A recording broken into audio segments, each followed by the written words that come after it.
Finally Bhojpuri industry की women superstar Akshara Singh को मिल ही गया है उनके सपनों का राजकुमार।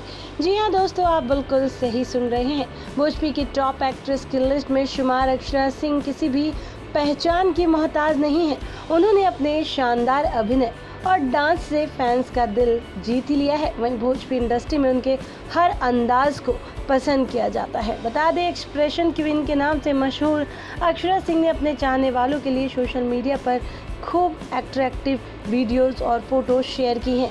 साथ ही साथ इस समय पर अगर हम बात करें तो इसी कड़ी में अक्षरा सिंह का एक वीडियो सोशल मीडिया पर तेजी से वायरल हो रहा है, जिसमें वह चुरा के दिल मेरा सॉन्ग पर एक्ट करती नजर आ रही हैं। आपको बता दें कि अक्षरा सिंह के फैंस इस वीडियो को काफ़ी पसंद कर रहे हैं। इस वीडियो में एक्ट्रेस गजब की एक्सप्रेशन दे रही हैं। ये रील वीडियो उन्होंने हाल ही में अपने इंस्टाग्राम पे शेयर की है और वीडियो में अक्षरा ने कैप्शन में लिखा है, मंजिल आ जाओ अब तुम, आप सभी को मानसून की बधाई। फैंस को इनका ये अंदाज काफ़ी पसंद भी आ रहा है, लेकिन हाँ, अभी भी फैंस को अक्षरा के दिल का राजकुमार का बेसब्री से इंतज़ार है।